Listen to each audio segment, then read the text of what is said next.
ወደ መዲና የምታደርጉ ጉዞ በቃ ነፍስ ውጪ ነፍስ ግቢ። በጣም የበደልከው ሰው አፉ ሲልህ አትደነግጥም?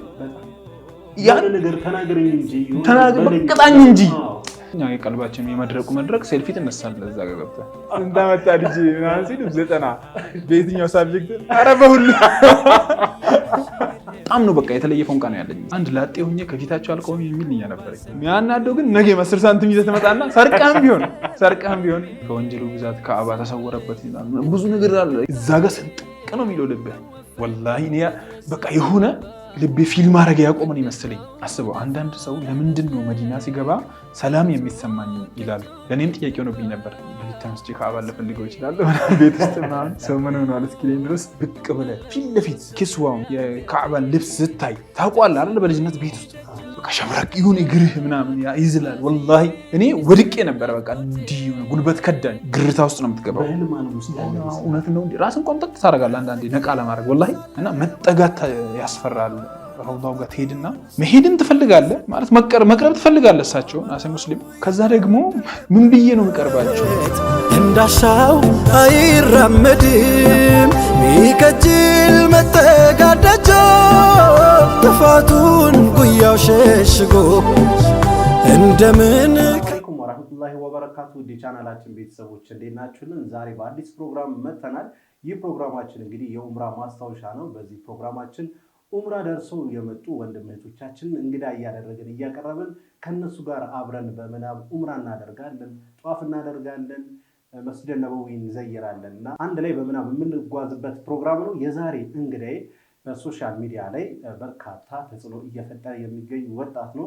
በፌስቡክ፣ በቲክቶክ እንዲሁም በዩቲዩብ በርካታ ተከታዮችን ማፍራት የቻለ ነው። ፌስቡክ ላይ አዝናኝ የሆኑ ጽሁፎችን በማጋራት ይታወቃል።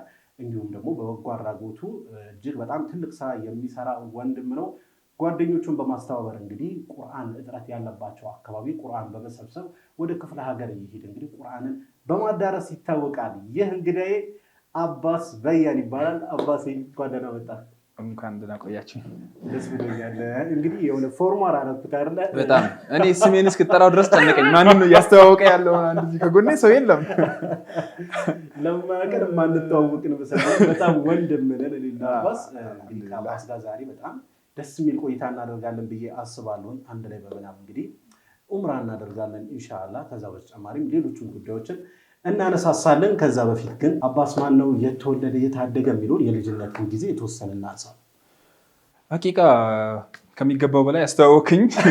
ምን ልጨምር የምቀንሰው ነገር ካለ ነው እንጂ ኖርማል ያው እንደ አንድ ኢትዮጵያዊ ታውቃለህ፣ የኛ ጀነሬሽን 90ስ የሚባለው አፍልቶ ምን ብሎ የሚያድግ ብሎ አለ። መድረሳውንም ቁርአን ቤቱንም እያምታታ በጣም ለየት ያለ ነገር የለኝም። ከዛ አንድ ነጆ የምትባል ምዕራብ ወለጋ ውስጥ የምትገኝ ከተማ ናት።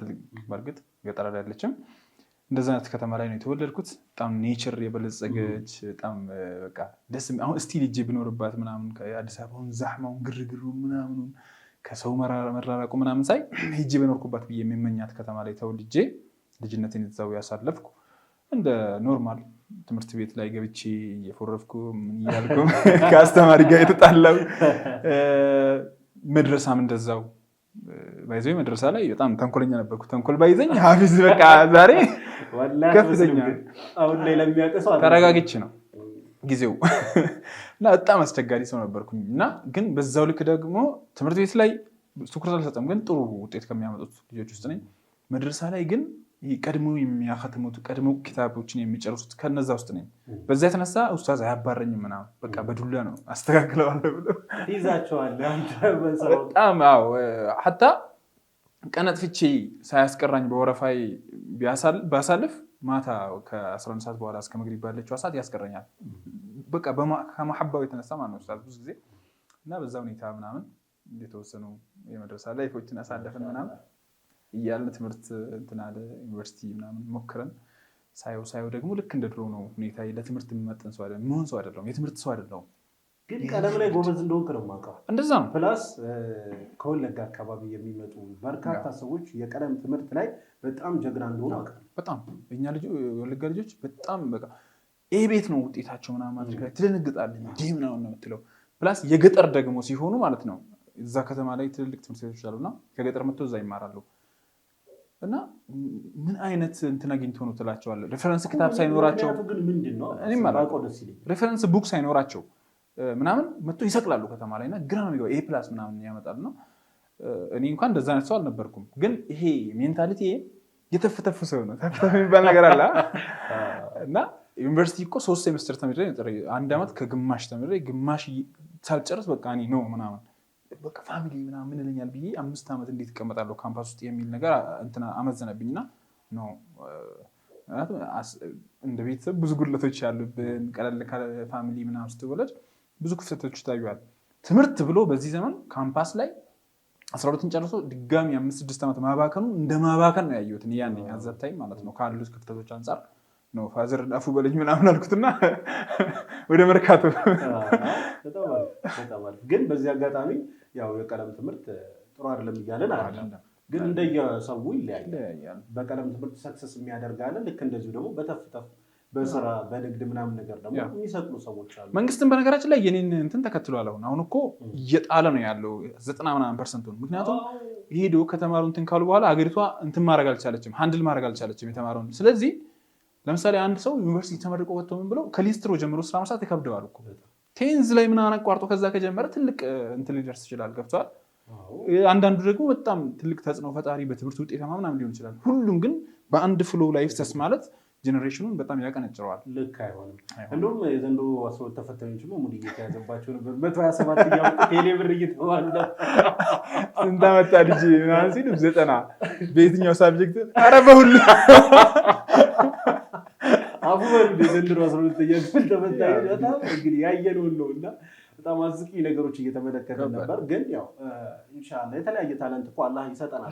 ወላሂ ትምህርት ብቻ አይደለም የሰው ልጅ ውጤታማ ሊያደርግ የሚችለው ወይ ደግሞ ዱንያ ላይ የሚኖርበት ዋናው እንትኑ ትምህርት ሊማር ይገባል ማንኛውም ሰው። ግን አንድ ሰው ውስጡ የትምህርት ሰው ካልሆነና በትምህርት ውጤታማ ሆናለሁ ብሎ ካላሰበ የግድ ገግሞ እዛ ላይ ጋራጅ ቤት ገብቶ በጣም የሚገርም ባለሙያ እሳት ላይ የመኪና መካኒክ ሊሆን ይችላል፣ መርካቶ ገብቶ የሚገርም ነጋዴ ሊሆን ይችላል ምናምን። የግድ ትምህርት ላይ ብቻ ፎከሱን አድርጎ ይኑር ሁሉም ሰው ማለት አትችልም። በቀላሉ ነገር ግን አሁን ምን እየሆነ ነው መሰለ፣ ሶሻል ሚዲያው በጣም ቀላል ነገር ሆኖ እጃችን ላይ ያለ፣ ቀኑ ሙሉ ላይ ስክሮል እናደርጋለን። ከባድ ነገር መስራትን አእምሯችን አይፈልግም፣ ገር ሆኖ ስለታየው እሱን ስክሮል እያደረገ ይውላል። በዛው መጥፎ አይነት ሲቹዌሽን ሱሰኛ ያደርጋል ባጭሩ። ይሄኛው መጥፎ ጎን አለው። ዞሮ ዞሮ ግን ብጠላውን ብትወደውም አለ። በቃ ይሄኛው ጀነሬሽን ላይ ሶሻል ሚዲያ አለ። ስለዚህ እንዴት አድርገን እንጠቀመው ወደሚለው ነው የምትመጣው ዞሮ ዞሮ እንጂ ማስቆም አትችልም።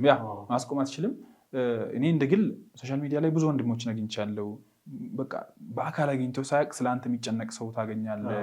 መልካም ስራ ስትጠቁመው ከአንተ ቀድሞ የሚሰራ ሰው ታገኛለህ። ኢንፎርሜሽኖችን ታገኝበታለህ። በነገራችን ላይ ዓለም በጣም በቃ አንድ መንደር የሆነችበት ዘመን ላይ ነው እኮ አሁን አይደል? አሜሪካ ላይ ወይ ሳዑዲ አረቢያ ላይ የተከሰተው ክስተት በቃ ላይቭ ይደርሳል፣ እጅ ላይ ይደርሳል። እና ያ ነገር አለ። ግን እንዴት ሞዲፋይ አድርገን እንጠቀመው የሚለው ነው ወሳኙ ነገር። አላህ ከሚጠቀሙበት ያድርገን። አሚን። ስለዚህ ሶሻል ሚዲያ ዋናው አጠቃቀማችን ነው እንጂ ሶሻል ሚዲያ እንዲሁ እርኩስ እንዲሁ ደግሞ ቅዱስ አይደለም። አጠቃቀማችን ማለት ነው። አልጎሪዝም አንዳንዴ እኮ ምን ይባላል እንደው አልጎሪዝሙን አይተህ ማንነት ይታወቃል።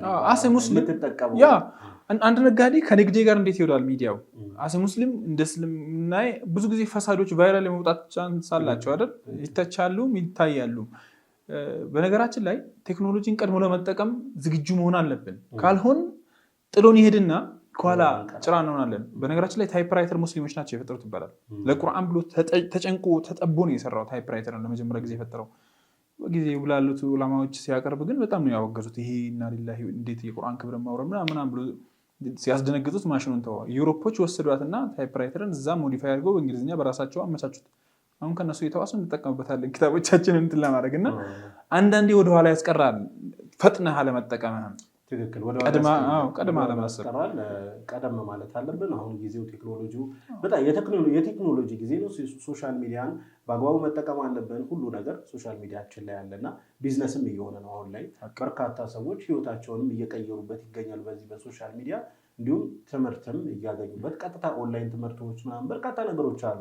ቅድም እንዳጠቃቀማችን ነው ያልከው። ከዚህም የተነሳ ይመስለኛል ስለ ቁርአን ነካ ካደረክልኝ አይቀር በዚህ ውስጥ ወደ ኑር ቁርአን ባንክ ነው። ኑር ቁርአን ባንክ ላይ በጣም ደስ የሚል እንቅስቃሴ እንደምታደርጉን ያውቃለሁ። እኔ በራሴ ከእናንተ ጋር የተወሰኑ ክፍለ ሀገራቶች ሄጃለሁ።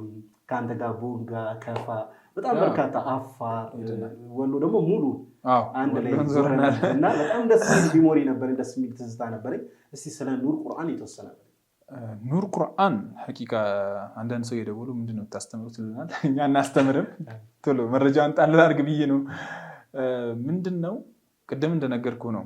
ልጅነት ላይ የመስጂድ መድረሳ ውስጥ ምናምን ነው ያው መስጂድ ትሄዳለህ፣ ትገረፋለህ፣ ትጣላለህ፣ ለምን እያልክ ታድርጋለህ። ግን ቁርአን ብርቅ ነበር፣ ወላሂ ቁርአን ብርቅ ነበር። ቁርአኑን ማግኘት እኔ የሌላ እምነት ተከታዮች እቀናባቸዋለሁ። አንዳንዴ ትምህርት ቤት በር ላይ ቆሙና ስንወጣ መጽሐፍ ያድሉ ነበር። በነፃ እኮ ነው 5 10 ይዘን እንገባለን። ብርቅ ሆኖብን በኦሮምኛ የታተመ መጽሐፎቻቸውን እና ቁርአን ጋር ግን ስትመጣ ከመስጊድ ውስጥ እንኳን ስትቀራበት በአይነ ቁርአን ያከታተላል። እንት ነው ሙአዚኑ ይዘን እንዳትገባ እኮ ነው። እኛ ልጅ እያለን ቁርአኑን ቤት መውሰድ እንፈልግ ነበር። የስ ላይ ያ መስጊድ ሐቅ ነው፣ ሰው ነው እንትን አድርጎ ያስቀምጠው፣ ወቅፍ አድርጎ ያስቀምጠው። መግዛት ብትችል ሌላ ብትገዝ ብትችል እንትን ገዝተህ ብትጠቀም የተመረጠ ነው። ካልሆነ ብትወስድም ለመቅራት እስከሆነ ድረስ ያን ያክል እንትን አለው ብዬ አላስብም። ግን ብርቅ ከመሆኑ የተነሳ ልፈልጌ ነው። እና አንድ አጋጣሚ ከአዲስ አበባ ወይ ከሆነ ቦታ አህለል ኸይሮች ቁርአን ይዘው ሲመጡ ያለው ደስታ እና ሌላ እንትን ነበር። አስታውሳለሁ አባቴ ቁርአን 6 ነው 7 ልጆች ነን መጀመሪያ በሆነ በአጭር ጊዜ ውስጥ ያከተም ነው። ሁለቴ አንዲ ከታች ከቁል አዑዙ ጀምረን እስከ በቀራ፣ ሁለተኛ ደግሞ ከተወደታች ከዛ ወደታች በተጅዊድ በጥሩ እንትን ከዛ ኪታብ 6 ፍሬ ገዝቶ መጥተው በነፃ ፋዘር ነበር የሰጠን። ከአዲስ አበባ ይመላለሳል፣ እሱ ነጋዴ ነው።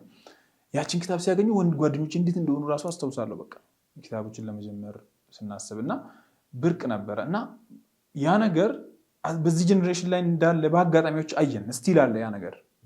እኔ እንኳን ገጠር አይደለም ከተማ ላይ ሆነን ነው እንደዛ የሆነውና በእርግጥ የሙስሊም እጥረት ምናምን ያለበት ቦታ ስለሆነም ሊሆን ይችላል። እኔ የደኩበት ከተማ ገጠር ረመዳን ላይ ቁርአን ስናከፋፍል ምናምን ክፍተቱ ሰፊ ነው በጣም። ለምንድን ነው ይሄ ነገር ተቋም ሆኖ ሁሌ ቁርአን ያለበትን ቦታ አነፍንፉ ቁርአን የማያሟላው የሚል ሀሳብ መጣና ወንድም ኑረዲን ረመዳን ላይ እሱ ሰራ ነበረ ቁርአኖችን ሌሎች በጎ አድራጎት ላይም ይታወቃል። ከዛ በጋራ አንድ ረመዳን ላይ ሰራን። ታዲያ ለምንድን ነው ኦርጋናይዝድ ማናረገው ተባለ። ወደ መጅሊስ ሄድን፣ ወደ መንግስት ሄድን፣ ብቻ በተለያየ ፕሮሰሶች አለፉና አልሐምዱሊላህ ዛሬ 5 ዓመት ሊሞላን ጥቂት ቀናቶች ይቀሩናል። በጥሩ ሁኔታ ሚሊዮኖች ቁርአኖችን አዳርሶ በርካታ መድረሳና መስጊዶችን በየገጠሩ አስገንብቶ በርካታ ኡስታዞችን በስሩ ያቀፈ ትልቅ ተቋም ሆነዋል። ያው ትልቀቱ በሳይዝ በእንትን አይደለም እኛው ነን። ስራው ግን አልሐምዱሊላህ ትልቅ ተጽዕኖ የፈጠረ ነው። በጣም ያለህን ቃል ይዞ ከከተማ ወደ ከተማ ሙሉ ኢትዮጵያ ላይ መዞር ማለት ምን ያህል ስሜት እንዳለው አይኑ አውቀዋለሁ። በጣም ደስ ይላል። እንዳልከውም ደግሞ ቅድም ልክ ወደ የክፍለ ሀገራቶች በጣም የቁርአን እጥረት ያለባቸው ገጠራማ አካባቢ ነው የሚሄደው ብዙ ጊዜ እና ልክ ሲኬድ እነሱ ጋር ያለው አቀባበል ወላሂ እንባ ነው የሚመጣው። ታስታውሳለህ? እኔ እናንተ ብቻ አጋጣሚ ሄደን ለሁለት ሰው ለእኔና ለአባስ ብቻ እንኳን በሞተር በመኪና በምን አጅበውን ታስታውሳለህ? አይሱዙ ላይ ውጭ ነው ምናምን ባጃጅ አልቀረ ከተማ ላይ በጣም በቃ እኔ ሰርፕራይዝ ሆኜ እኔ እንደዚህ እየቀረጽኩ በአንድ እንዲህ እያነበው ነበር። ወላሂ በጣም ሰርፕራይዝ ሆኛል። ለቁርአን ያላችሁ ፍቅር ምን ያህል ቁርአንን እንደተራቡና በዚህ አጋጣሚ ተመልካቾቼ ኑር ቁርአን ባንክን ልናግዝ ይገባል፣ ልንደግፋቸው ይገባል። ኑር ቁርአን ባንክን ማግኘት ስለ ኑር ቁርአን ባንክ ኢንፎርሜሽን መጠየቅ የምትፈልጉ ከሆነ ከስር በምትመለከቱት ቁጥር መደወል ትችላላችሁ። እንዲሁም ደግሞ የአቅማችሁን ለማገዝ ደግሞ ከስር በምትመለከቱት አካውንት እንግዲህ የኑር ቁርአን ባንክ አካውንት ነውና እሱ ማገዝ ትችላላችሁ። እንግዲህ ከኑር ቁርአን ባንክ መለስ እንበልና ደግሞ ወደ ኡምራ ልንበር ነውና አሁን መጀመሪያ እስቲ ልጅ እያለ ስለ ኡምራ፣ ስለ ካዕባ፣ ስለ ረውዳ ምን ታስብ ነበር? በምን አይነት መንገድስ ነው ካዕባን ታይ የነበረው የሚለውን እስቲ ከሱ እንነሳ። ቢስሚላህ በልጅነታችን ከነቢ ዓለይሂ ሰላቱ ወሰላም ጋር የተዋወቅ ነው። ያው ሞስት ፕሮባብሊ ኢትዮጵያ ውስጥ በመንዙማ ነው ብዬ አስባለሁ። ይህን ነገር ፊል ታደርገኛለህ ብዬ አስባለሁ። እነ ሼህ መሐመድ አወል ሐምዛ የሲራ መንዙማዎች ላይ እንዲሆኑ በቃ ስለ ረሱል ነው ምናምን የሚያወሩትና እንዲህ ግልጽ አድርጎ የሚነግረን የለም። ትንሽ ካደግነ በኋላ ነው በሚዲያ ማየት የጀመርነው። ብርቅ ነው ያ ቲቪም እና ሲራ ስለ በድር ውሎ ስለ ኡሁድ ውሎ እንደዚህ በመንዙማ ሲተረክ ምናምን አጂብ በቃ አንዳንዴ ማለት ልጅነት ውስጥ ሆኖ ራሱ ስለ ነቢዩ መሐባቸው ስለ ውበታቸው ሲገልጹ በመንዙማ ምናምን ማለት በቃ ማየትም ትፈልጋለህ። ልጅ ነህ ደግሞ ለእኔ ይገባኛል የታባቴ በምን አቅሜም ትላለህ። ያ ነገር ውስጥ ላይ ሳታውቅ እያደገ ይመጣል። አብሮህ ነው የሚያድገው። እና ስለ ነቢዩ ደግሞ ያው ጁምዓ መስጊድ ትሰማለህ፣ ሳትወድ ቁርአን ቤት ከመድረሳ ትሰማለህ ምናምን። እና ድሮ ያው ሰደቃ የሚባል ነገርም አለ። አሁን እኮ ጠፍቶ የጠፋ ባህል አለን። በነገራችን ላይ ድሮ የቻለውን ያክል ሰው ሰብስቦ ቤቱ ምግብ ያበላል። ከዛ ቦታ ላይ ዓሊም የሆነ ሰው ስለ ረሱል ዓለይሂ ሰላም ያወራል። እንደውም እኛ ጋር አንድ ተለምዷል። ረቢዕ ላይ ሌሊቱ እንደዚህ ሲራ ይቀራል። ውልደታቸው እንዴት ነው? ሀታ የሚወዱት ምግብ ምንድን ነው?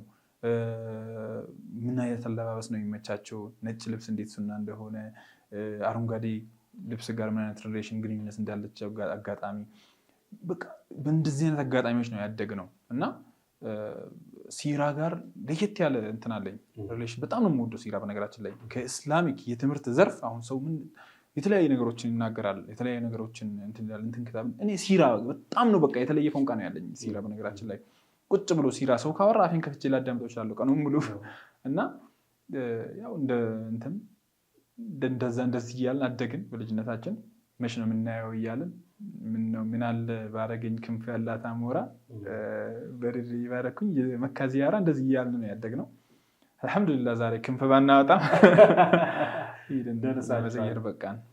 ያችኛዋ ስልሽ የምትመለከቱባት እኔ ክርስቲያን የሚበዛበት አካባቢ ስለኖርኩኝ እንደዚህ አይነት ነገሮችን አላውቅም እና የምር ፊል እያረኩ ነው አብሬ እና የሆነ ያጋራሁ ምስል ነበር። አሳያለሁ፣ እናሳያቸዋለን። ምንድን ናት እስኪ ንገረኝ። እንዴት መሰለህ የሆነ ለእኛ ቅርብ ዘመድ ነው፣ አብዱ ይባላል። እና ቁርአን ቤት ትንሽ ከሱ ጋር የሚፎካከረን እሱ ነው። እና ውጭ ሳዑዲ የሚኖር ዘመድ ይሄት አለችው እና ትልክለታለች ይህንን ነገር። ድሮ እኛ ልጅ እያለን ወክማን የሆኑ ነገሮች ብርቅ ነበሩ፣ ኤርፎን ምናምን ብርቅ ነበሩ። እና ይሄ የመካው ደግሞ ይለያል። እና በጣም ፍቅራችንን ሲያይ የመድረሳ ልጆችን አሰልፈ 10 ሳንቲም እየተቀበለ ያውም እኮ ጠግባ አታይም። አንዴ ሁለት ቅርጭ ካርከባል አምጣው በቃ ምናምን ብሎ ለቀጣይ ይሰጣል። የሚያናደው ግን ነገ 10 ሳንቲም ይዘህ ትመጣና ሰርቀህም ቢሆን ከቤተሰብ አስጨንቀህ ምን ብለህ ከማዘር ከአባትና ትቀበልና መተዛሪ እንታያል። እንደዚህ ካባ ያሳያል ምናምን፣ እንደዚህ ጀበል ኑር ምናምን ያሳያል። እና ሰው ተሰብስቦ ጠዋፍ ሲያደርግ ምናምን ያሳያል። እና በቃ ለየት ያለ ፍቅር ነው በነገራችን ላይ ውስጥ ላይ የሚዘራው። ያኔ ነው እናንተ እኮ ዑምራ ያደረጋችሁት፣ ያኔ በልጅነት ነው። ማሻአላ በጣም ደስ የሚል ትውስታ ነው። ትውስታችሁ በጣም ደስ ይላል። አሁን ላይ እንግዲህ በእውነታው በዚህኛው ሳይሆን በእውነታው ዑምራ እያደረግክበት አጋጣሚ በምን አይነት መንገድ ነው? ስትወስን ወደ ዑምራ ለሚወሰንክበት አጋጣሚ በምን አይነት መንገድ ነበር? አላህ ይስጠው ወንድሜ አብዱራህማን ሊንክ እሱ ነው መጀመሪያ ጉጂ ቁርአን እያከፋፈለ ነበረ ገጠርና ደወለልኝ። እኔ ደግሞ ነቢ ዓለይሂ ሰላቱ ወሰላም እንደመዘየር አንድ ላጤ ሆኜ ከፊታቸው አልቆምም የሚል ንያ ነበረኝ። እጅ አልዘይርም ሳገባ ነው የምሄደው የሚል ንያ ውስጤ ላይ ነበር፣ ያልተጻፈ ህግ። ሁለተኛ ደግሞ ማለት አሁን በአሁኑ ሰዓት እመጥናለሁ ወይ የሚለው እንትን አለ፣ አፍካር በቃ አስተሳሰብ ትክክል ነው ብዬ አላስብም። ሄደ ዘየር ተስተካከላለ እና ደወልና እንዲህ ነው እና ጀማዓዎች እንደዚህ መሄድ ሰው ኻዲም እንደዚህ ሄዱ የሚያስተባበር እዛ ላይ ሰዎች እንዳይቸገሩ ለማድረግ እንደው ብትሄድ ምናምን አለኝ። ዋን ትራቭል የሚል ተቋም አቋቁሞ ነበረ እና ለምንድን ነው ይዘህ ማትሄደው? የዑምራ አባቶች አሉ። ኺድማ በነገራችን ላይ ትልቅ አጅር ያለው ስራ ነው። አባቶች እናቶች አሉ፣ ዊልቸር የሚያስፈልጋቸው አሉ። መንገድም ሀገርህ ላይ ቃኢም ሆነ ራሱ አጅነቢ ሳትሆን እንግዳ ሳትሆን መንገድ የጠፋውን ሰው መንገድ መጠቆም በእስልምና አጅር አለው። ያንን ነገር ኃላፊነት ይዘህ ለምን አትሄድም አለ። እኔ በአካል ሄድም አልኩት። በጣም እንትን አለኝ፣ ጨቀጨቀኝ። ረቢዕ ላይ ነበር አመት ከምናምን በፊት እንትን አለኝ፣ በጣም ተጫነኝ። ትሄዳለህ ምናምን አለኝ። ከዛ እኔ ለኑሬን ያማከርኳቸው ልሂድ እንዴ ምናምን አልኩኝ። አዎ አሉ። ከዛ በቃ መዘጋጀት ጀመርኩኝ ከውስጥ። እሺ መርሐባ ምናምን አልኩኝ። ጥቂት ቀን ስቀረው ከዛ በጣም ከኔ ጉዞ በላይ የሚገርመው የአዚዞ እንደማዚዞ ጉዞ ነው። አዚዝ እንሂድ እንዴ አልኩት። 3 ቀን ምናምን 4 ቀን ሲቀረው ያው ከባላንስም ከዝግጅትም አንፃር እንትን አንገራገር። ከዛ 2 ቀን ቀረው ነገርኩት እንትን አለ። ልክ 1 ቀን ሲቀረው ጁምዓ ማታ ለንበር ሐሙስ ማታ በቃ ቻው ነገ ልሄድ ስለምችል ብንገናኝም እንገናኛለን ካልተገናኘንም ምናምን ስለው ሐሙስ ማታ ነው ቤቴ ገብቼ ማታ መጣ በቃ ልትሄድ ነው ምናምን ብሎ ቴክስት አደረገልኝ። ማለት አልኩት እንዴ እና ታዲያ ጥለኝ ልትሄድ ነው ምናምን የሆነ ነገር አለኝ። እንዴ ያማል እንዴ ምናምን አልኩት። ከዛ አረ አባስ ምናምን አለ በቃ ብቻ ግራ ገባው መሄድ ፈልጓል ምናምን እና እኔ እንደውም የእሱን ተአምር ራሱ መጥቶ ቢያወራው ደስ ይለኛል። ከዛ ጠዋት ተገናኝተን ፓስፖርት አምጣ ብዬው ፓስፖርት ከቤት መጥቶ ፎቶ በሆነች ሰዓታት ውስጥ ዙሁር ሰግደን እስከ መግሪብ ባለችው ሰዓት ውስጥ እንዴት ሆኖ እንዴት በጁማዓ ቀን ያው ብዙ ጊዜ ቢሮ አይሰሩም አዛም እዚህም በጁማዓ ቀን በምን አይነት ተአምር ቪዛ ወርዶ ቲኬት ተገኝቶ ቲኬት እኛ ፕሌን ላይ ከኛ ከወር በፊት የተያዘ እኮ ነው ቡኪንጉ ስም ቀስ ብሎ ቢሞላም ቡኪንጉ ቀደም ተብሎ ነው ቡክ የሚደረገው። እንዴት ነው እንዴ የሱ ነው እንደውም አንዳንዴ መጠራት ነው የሚባለው በሱ ነው ያረጋገጥኩት። ሐቂቃ እኔንም በግድ ነው የወሰዱኝ የኔ በግድ መሄድ እዚሁ እንደሄድ አደረገው እና የሚገርም ገጠመኝ ነበር የመጀመሪያ ጉዞዬ። በጣም አስገራሚ ነው። በተለይ ይሄ ኡምራ ማድረግ ትክክለኛ ይሄ ዋናው ንያ ነው የሚባለው ነገር የሚያስኬድ ይመስለኛል። አመታት ሙሉ ስላሰብክበት ብቻ ላይሆን ይችላል። ምናልባት ከልብህ ከነየት በሰከንዳቶች በሰዓታቶች ውስጥ በቃ ወስነህ ልትሄድ ትችላለህ እና አላህ እኛንም ይጥራል እኛም የምንዘይር ያድርገን። እንግዲህ እዚህ ያለ ስለ ካዕባ ሊሆን ይችላል የምታስበው ነገር አለ። ልክ በአካል ደግሞ ካዕባን ስትመለከተው ምን አይነት ስሜት ፈጠረብህ? አላህ ከዚህ አንድ ወንድም ጠራን ጁምዓ ማታ ልንሄድ ና እስኪ ስለ ነቢዩ በማውራት የሚታወቅ ስለ ሲራ ያወራል ስለ ሰሃቦች ሲያወራ አንደበቱ የሚጣፍጥ ሰው አለ አይደል? ጠራ ነውና እስኪ ምከረኝ አልኩት። እንግዲህ ትልቅ ሰው እየሄድኩ ነው ወደ ካዕባ እየሄድኩ ነው እውነትን ያሁን ሄዳለሁ ባላየውስ ምናምን አንዳንድ ዝም ብሎ የሚወሩ ወሬዎች አሉ። ከወንጀሉ ብዛት ካዕባ ተሰወረበት ብዙ ነገር አለ። ኢህትራም ታደርጋለህ እንደዚህ አይነት ቦታ ላይ መቆም ያስጨንቃል። እና በቃ ምክር ምናምን ፈለግኩኝ። ዱዓ ታደርጋለህ ሻወር ገብተህ ምናምን አካላዊም ውስጣዊም ንጽህና ታደርጋለህ ያስጨንቃል። ከዛ ለመሄድ ወጣን ተነሳን።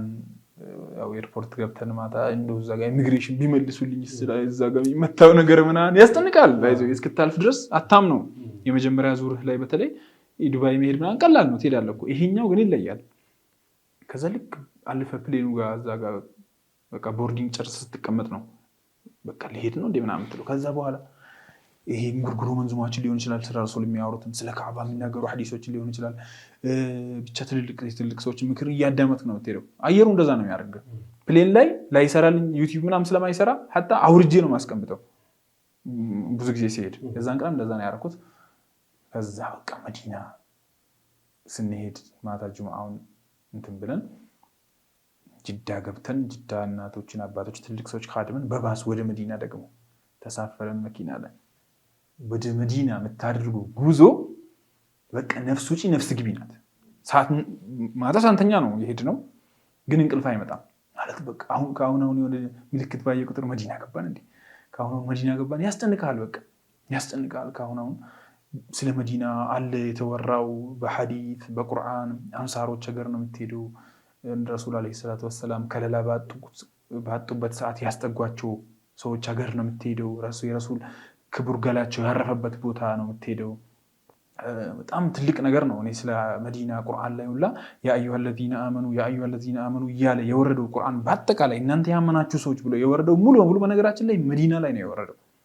ያ አዩሃ الناس ያ አዩሃ الكافرون እሱ ነው መካ ላይ የወረደው። እንዳለ እናንተ ያመናችሁ ሰዎች ወይ ስለ ኢማን የሚናገረው የቁርአን አንቀጽ የወረደው መዲና ላይ ነው። ያ ነገር በቃ ውስጥህ ላይ ይመላለሳል። ይሄን ሁሉ መንገድ ነው እንደ ረሱል በእግራቸው የሄዱት ከመካ ወደ መዲና ተሰደዱ ትላለህ። ምክንያቱም ጂኦግራፊካሊ ታውቃለህ ጅዳ ወደ መካ የተጠጋች ናት 87 ኪሎ ሜትር እንደዚህ ነው። ከመካ መዲና ወይ ከጅዳ መዲና ግን 400 ምናምንና 500 ኪሎ ሜትር ነው። ተራራው ታያለ ድንጋይ ነው በነገራችን ላይ አሸዋ አይደለም። አሁን በረሃ ሲባል አእምሮህ ላይ የሚመጣ እንደ አፋር ምናምን አሸዋማ አይደለም ድንጋይ ነው እና ያንጸባርቃልና ያን ሁሉ መንገድ ድንጋዩን እያየ ያ አላህ ረሱል በዚህ ነው የተሰደዱት ምናምን ትላለህ። እንደዛ እየሆንክ ደግሞ በቃ ጉጉትህ ሁላ ያን የሆነ ቁባውን ማየት ነው። ልክ በቃ መዲና ስትገባ ሰውነትህ ሊያልብህ ይችላል። እኔ የሆንኩትን አላውቅም አላህ ነው የሚያውቀው። በጣም እየተንቀጠቀጥኩ ነበር አይኔ ረጥበዋል ምናምን። መዲና ልክ እየተቃረብን ስንመጣ ኡስታዝ አብዱልፈታህ ከኛ ጋር ነበሩ። አሁን ወደ መዲና እየተጠጋን ነው ይላሉ። ከፊት ለፊት ቁጭ ብሎ ሰለዋት ያወርዳሉ። አንድ አፋቸው ከሰለዋት አልተለየም ወደ ነብዩ ሀገር እየሄዱ ስለሆነ በቃ እንደዛ ተጨንቀን ተጠበን ወደ መዲና ድንበር ተጠጋን። እኔ በቃ ኻዲም ነበርኩኝ ተውኳቸውና መጀመሪያ ገና እንትን ላይ ስንደርስ አቂቅ ላይ ሲዘልቁ የሚታየው ቁባው ምናምን የሚል መንዙም አለና ልክ በቃ ከተማ ስትገባ የሆነ አስፓልት ላይ ከፍ እያልክ ስትመጣ አረንጓዴዋ አንተ ትታያለች። መጀመሪያ ሚናራው ይታያል፣ ከዛ ቁባው ይታያል። እና እዛ ጋር ስንጥቅ ነው የሚለው ልብህ። ወላሂ እኔ በቃ የሆነ ልቤ ፊልም ማድረግ ያቆመን ይመስለኝ። ብርቅ የሆነ ነገር ትሰማኛል። በቃ እና ልቤ ማምጣት ይጀምራል ምናምን፣ መነሳት ትፈልጋለህ። ደግሞ ሰው ምን ይለኛል ምናምን ትላለህ። ባስ ውስጥ ነው ያለው ምናምን። አንዳንዱ ሰው ሁለተኛ ሶስተኛ ዙሩ ስለሆነ ምንም ላይ መስለው ይችላል። ቁጭ ብሎ ያያል። እንደደረስን ኦልሬዲ መጀመሪያም ስለጠበቀው አንተ አትጠብቅም፣ ድንገት ነው የምታየው። እና እንደዛ ትሆናለህ። በቃ አይንህ ያነባል፣ ደግሞ ትደበቃለህ ምናምን፣ እንባን እየጠረቀ ምናምን እንደምንም ብላ በቃ ገብተናል መዲና ይላል ሹፌሩ፣ እዛ ጋር ይናገራል ምናምን። በቃ ለየት ያለ ትውስታ ነበረኝ የመጀመሪያው ዙር ላይ። በቃ እግሬ ራሱ መሄድ እስኪያቅተው ድረስ ማለት ነው። ከዛ ወረድኩና መሄድ ፈለግኩኝ ወደ መዲና። ልክ መጥቶ ሆቴላችን አካባቢ ሲያቆም ይታያል ከሩቁ ቁባው። መሄድ ፈለግኩኝ። እንደዚህ አሁን ተጨማሪ ሻወር ገብቼ ጥሩ ልብስ ለብሼ ልሂድ ደግሞ ይለኛል ውስጤ ግማሹ። ለየት ያለ ወላሂ እንትን እላለሁ። ከልጅነትህ ጀምረህ ስታስበው ለዚህ ኡማ ብለው ያልሆኑት ነገር የለም። ረሱሉል አሚን ያልሆኑት ነገር የለም። እንደው የሰው ልጅ በዚህ ልክ ይፈተናል ወይ ብለህ ጥያቄ ነው የሚሆንብህ። ሰው ናቸው ወይ? ሰው ነው ይሉታል እንጂ አይደለም እንደ ሰው እያሉ ይገልጿቸዋል በተለያየ ግጥም ላይና ያን አላህ አክብሮኝ መጣኝ እውነት መጣው ትላለህ። አታምንም። ከዚህ ሁሉ ወንጀሌ ከዚህ ሁሉ ማንነቴ ጋር እዚህ ደጅ ላይ ቆምኩኝ ትላለህ። ከዛ ደግሞ የሆነ አካል የሆነ እንትን ደግሞ ያረጋጋል መጥቶ ከውስጥ። ከዛ ሰው ደግሞ ዲስትራክት ያደርጋል መጥቶ ሻንጣዬ ምናምን ሲል ደግሞ አልሐምዱሊላህ ያነቃል ከዛ ነገርና በዛ ሁኔታ ደረሰን። ከዛ በቃ ምንም እንኳ እንትንህ ባይጠገን ፍቅርህ አንዳንድ ሰው እጂ ፍቅር ሊያስታግስላል አባብሰው ነው የሚመጣው። ወላሂ አባብሰው ነው የሚመጣውና አንዴ የሄደ ሰው የመጀመሪያ ዙር ብቻ ነው እንግዳ የምትሆነው። ከዛ በኋላ እንግዳ የምትሆነው ለዚህኛው ሀገር ነው፣ ለኖርክበት ሀገር ነው። ያ ሀገርህ ነው የሚሆነው። በቃ ይወስድሃል ማለት መንጭቆ ይወስድሃል፣ የራሱ ያረጋሃል። አጠግብም አይተህ ወላሂ አይተህ አጠግብም። ረውዳን ስትመለከተው እንግዲህ ነብዩ ሰለላሁ ዐለይሂ ወሰለም በጣም የምንወዳቸው ነብይ ናቸው። ሁልጊዜም ጀነተል ፊርደውስን ከእሳቸው ጋር እንዲያደርገን ዱዓ እናደርጋለን። እኛን ሳያዩን የናፈቁን ነብይ ናቸውና ረውዳን ስትመለከት ምን አይነት ስሜት ፈጠረብህ? መስጂድ ነበዊ ፊት ለፊት እንዲህ ስትቆም ከእሳቸው የእሳቸው ቀብር ጋር ፊት ለፊት ስትቆም ምን አይነት ስሜት ፈጠረብህ? ያው የነብያት ሰውነት እንግዲህ እንዳለ ነው ጀሰዳቸው አይደለም የሚሆነውና ምን ፊል አደረክ? እስቲ ያጋራን። እሱ እንዳልኩ የልጅነት ናፍቆት ነው ያ ነገር። ቢስሚላህ በነገራችን ላይ ቁባው አረንጓዴው ቁባ አይደል? ክፍት ስልኬን ከፍቼ ባሳይ በቃ ትደነግጣለህ። ባገኘሁት ቁጥር ሴቪ ያረኩት እኔ ያነሳሁት አይደለም። እኔ ያነሳሁትማ ዱር ከድሮ ጀምሮ እንዲሁ ሴቪ ያረኩ ስልኬ ሞልቶታል። በቃ በጣም ደስ ይላል እኮ አረንጓዴው ቁባ አይደል? ለየት ያለ ቁርኝት እኮ አለን ከኛ ጋር አይደል? እሱ ማየት ቁጭ ብሎ እዛ ጋር እኔ እኮ እዛ ፊት ለፊት ቢቀመጡ አሁን እዛ ስትሄድ ደግሞ የተለያየ አይነት የአክብሮት እንትኖችን ታያለህ። ከዚያን ታስብ ሄድከው ሌላ ነው። እዛ ስትሄድ ደግሞ አሁን ለምሳሌ ፓኪስታኖች አሉ፣ የፈለገ ነገር ይመጣል እንጂ የሆኑ ሰዎች አሉ ሐረም ውስጥ መዲና እዛም ያክል ግቢ ውስጥ በጫማቸው አይረግጡትም። ልክ እዛ አካባቢ ሲቀርቡ ጫማቸውን ያወልቁና እዚህ ጋር ነጠላ ጫማቸውን አድርጎ በእግር ነው የሚሄዱት። በቃ አይመጥንም ብሎ ነው የሚያስቡት። ለቁባው ጀርባ አይሰጡም። እኔ በአይኔ ያየሁትን ነው የምነግርህ። በዛ እግርን ግሽልጦ በሚጥል ሙቀት በእግራቸው ነው የሚሄዱት። ጀርባ ሰጥቶ አይሄዱም። ከዘየሩ በኋላ ወደ ኋላ ነው የሚሄዱት ከአይናቸው እስኪሰወሩ ከግቢ እስኪወጡ ድረስ። እና የሱዳኖች አሉ ሁሌ ጧት ጧት ክብ ሰርቶ ቁባው ፊት ቁጭ ብሎ በቃ የሆነ አባት ልጁን ሲመለከት ታውቃለህ ወይ ደግሞ እናት ልጇን ስታይ በስስት ቁጭ ብሎ እዛ ጋር ረዥም እንትን ያደርጋሉ፣ ሙሻወራ ያደርጋሉ፣ ያወራሉ። ከዛ ለመጣ እኔ ደርሶኛል፣ ቁርስ ሰጥተውኛል፣ ሱዳን ፉልና የሆነ ቂጣ ሰጥተውኛል። ከሀበሻ ነህ አሉ፣ ማሻአላ ጎረቤት ነን አሉ፣ ተቀላቀለን አሉ። በነገራችን ላይ ሱዳኖች ምግብ እየበሉ ከሆነ አትጠይቃቸውም፣ እንድጠይቃቸውም አይጠብቅም። አብሮ ብቻ ተቀላቅሎ መብላት ነው። ዳሪ ከተቀመጥክ ግን እዚህ ሀገራቸው ላይ ገጥሞናል። መኪና አስቆመው ውረድ ምናምን ብሎ ነው። በተለይ ረመዳን ላይ አፍጥር ከደረሰበት በክላሽ ነው የሚያስፈጥሩ ወላሂ። እና እዛ አየሁኝ ያን ነገር። ቁጭ ብዬ በቃ ቁባው ጋር ሱብሂ ሰግደን ረዥም ሰዓት ቁጭ አልኩኝና የቁርስ ሰዓት ደረሰ። ከዛ ሳስተውል እኔ አላስተዋልኩም ነበር። ለካ ከጎኔ እንዳሉ ሱዳኖች አሉ ክብ ሰርተው ቁጭ ብለው ስለ ረሱል ነው የሚያወሩት። እና ቁርስ ሲደርስ ቁርስ አመጡልኝ። እዛው እንዲህ ብዬ ቁጭ ብዬ በላሁት ምናምን። የተለያየ አይነት መሐባ ያጋጥማል። እዛ ስትሄድ ደግሞ እንደው የሀበሻ ይለያል ይባላል። ሐቂቃ ግን ሱዳኖችም እንደዛ፣ ፓኪስታኖች፣ ከተለያዩ የኤዥያ ሀገራት የመጡ ነጮች ምናምን የተለያየ አይነት ባህል የተለያየ አይነት ገጠመኞች ይገጥመዋል። አልሐምዱሊላህ በዛ ሁኔታ ዘየርኩኝ። ረውዳው ለመግባት የተለያዩ አማራጮች አሉ። አሁን በአፕሊኬሽን ቡክ ታደርጋለህ።